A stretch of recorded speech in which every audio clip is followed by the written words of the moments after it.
I'll stay where I am and leave the rest to you. That's how he'd want it too. Isn't it better for you to be there to supervise? Where I am, where he goes, it makes no difference. All that matters is getting him the very best treatment and security. The latter being where you come in. Will he wake up? And if so, when? I have absolutely no idea. But as long as his heart is beating, he will keep fighting. So please, watch over him. This location, it's safe? No one will find him. And if they try, I will deal with them. The information must be suppressed. Which is what you do best. You have arrived at your Guess you're still at the top of your game, huh? Anything but. I'm sick, Ocelot. Donald's taken over a great deal. He'll be handling this situation from here on as well. Though I wish it weren't so. This will probably be the last time you and I speak. Whatever supplies you need, just let us know. So, you won't say no, will you? I have no choice. Thank you. Save your thanks. One more thing. A proposition. Yes. I've prepared a ruse of sorts. One I imagine you'll quite like. What is it? You could say I've made another snake. Major? I'm not talking about the children. A mental copy. His phantom, if you like. I don't understand. You will when you get to Cyprus. I've set the ball in motion, but the rest is in your hands. You're good at this kind of thing. The best. I need you on this. If it's in his best interests. I assure you, it is. Look after Snake. He's the toughest son of a bitch I've ever known. Yes, it's me. You weren't in hospital long.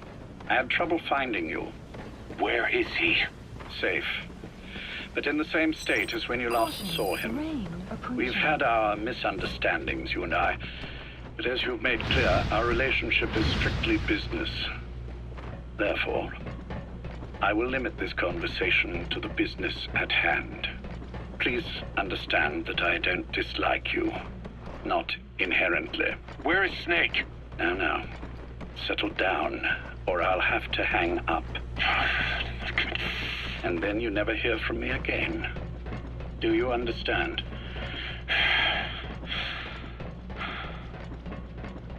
First, about your boss. I had him moved once he was stabilized. I'm sure it came as quite a shock to you when you woke up. You'll have to forgive me. I told him to stop putting me under. Surely you understand. Specialized medical treatment in places like that can be positively nightmarish. We couldn't have left him there forever. And to be honest, I wasn't entirely comfortable leaving matters in your hands. Don't take it the wrong way. Anyone looking for him would be looking for you. He needed to be as far from you as possible.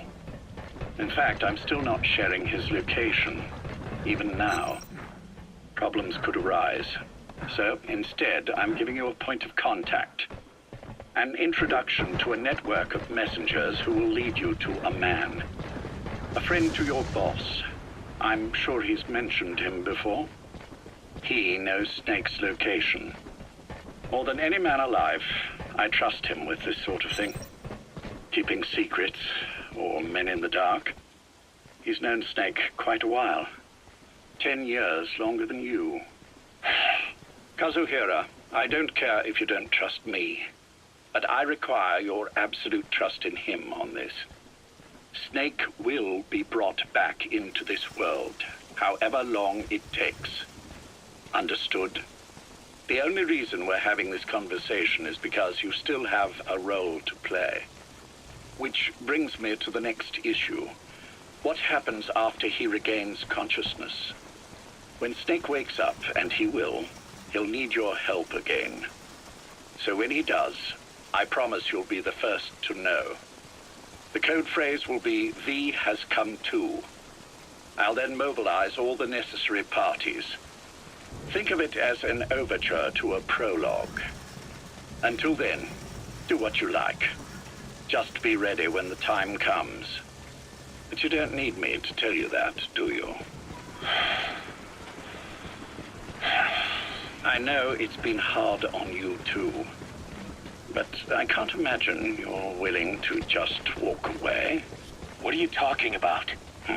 If what you're saying is true, then this is like wrapping a rope around your own neck and throwing it over a branch. What's your play in all this? This is for Snake. So that he survives after he wakes up. Nothing more. After that, I don't care what you do. Then tell me something. Go on. I only joined you after I found out what you were after. To make the world one, you need Snake for that. And he's already done a hell of a lot for you. He has. So on some level at least, I think you're being straight with me. Then why'd you do that to him? I get what you were trying with Paz. You wanted to get Snake any way you could. But after that, what you did, how could you do that to him? After that wasn't me. You may not believe this, but I never intended for any of this to happen. My organization has many arms. It's just going to take a little longer before we're all on the same page. I admit I may have been lax in my supervision, but something like that will not happen again. Whatever. One day, I'll know the truth. Just as soon as the boss wakes up. And then we're coming after you. This ends with you begging us to put you out of your misery. Is that so? Fantasy can make for a powerful ally. But remember this reality, Kazuhira Miller. Big Boss will wake up. And when he does, be there for him.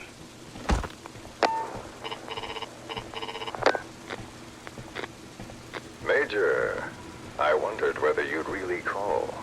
Exer, I presume this was your doing? Do you like my gift? I've been searching a long time for this. It is what you were looking for, yes. The winged dagger of a comrade lost to the sands of Egypt. He served under the boss back in Rayforce. I delivered this pin to her after his death. We were both so very young. From that moment on, she never let it leave her side. She was still carrying it in Selinoyarsk. How about the back?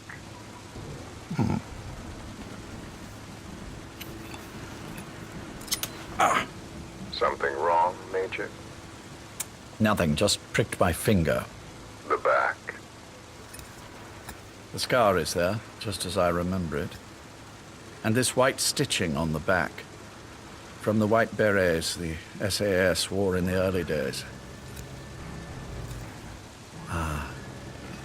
Major? 30th of December, 1941. It's the inscription I made the day he died. Of course. His body was never recovered. This pin badge is the closest thing he has to a gravestone. When I gave it to her, she just kept on running her finger over the inscription. Never again, she uttered, as if reprimanding herself for his death. She pressed hard, embedding the inscription itself into her finger. You see, it's why this spot on the back looks shinier than the rest. He was our brother in arms. So... Yes, it's real. Thank you. There's no doubt about it. Good. Now I have no regrets. What do I owe you? Nothing. Just want to talk for a moment. Very well, then. It's about our man, Major. He's been making some moves. Miller? Yes, I know. Rhodesia, is it? Yes, and up to his old tricks again. No matter. He'll stumble soon enough.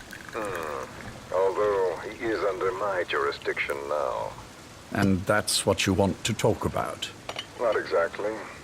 You see, My being here has made me realize I can still be of use to you. How so? This country is rich with biological resources. Bacteria, nematodes, viruses. I'm sure we can find something here to bring that plan back into action. Forget it. The Cleanser Project was just another one of my predecessor's daydreams. And the vocal cord parasites? Were an excellent test case for reverse evolution. Nothing more. What matters now is the genetics technology behind that work. With genetics, the clumsiness in targeting an entire race isn't an issue. We can target specific individuals. No need to breed multiple generations of parasite just to get results. But Don't be quaint, Exo. Once the Cold War is over, our enemies won't be so clearly defined. Using humans alone won't be enough. An electronic network will span the globe, and our enemies will blend right into it. You may be right. But will people really settle for an enemy they can't see? Men want to feel righteous, need to see the evil in the enemy they fear. Without it, they'll turn their aggressions inward, find an enemy inside. You know this is true. I see what you're saying. Just as those robbed of their parasites develop allergies and autoimmune diseases, a man robbed of his enemy develops self-destructive tendencies. And I know all the symptoms.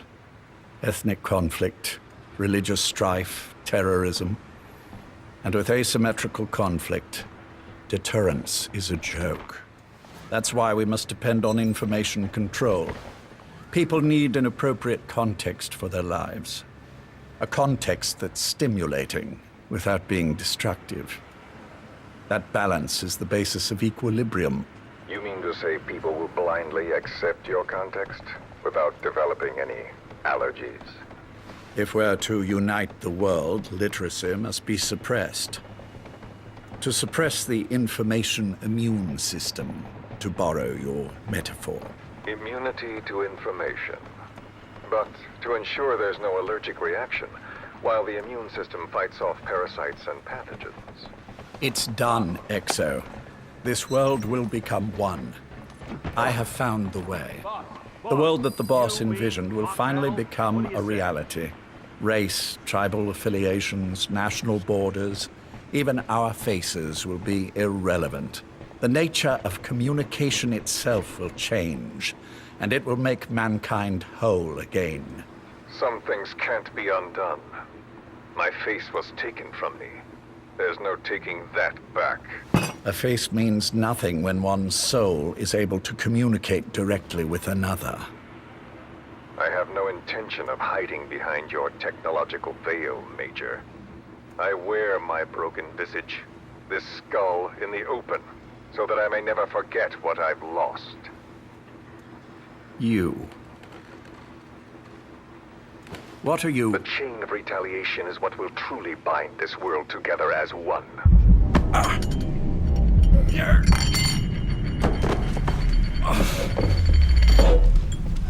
Major? You son of a... The pin. You... Yes, the pin.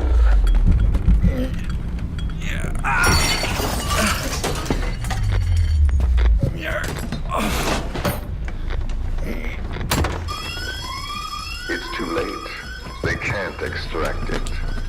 You see, Major, some things can't be undone. How did you find me?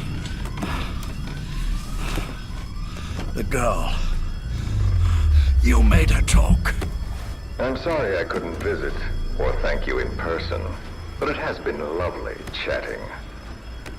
And now that I know you're no longer interested in the garden, it's time for you to step aside. You're a busy man, lots to do, so I've left you a little time. Go to hell. How dare you? You planned this all along. Had your own agenda. All these years. Yeah. Now you see, the world can never truly become one. But the boss... I've been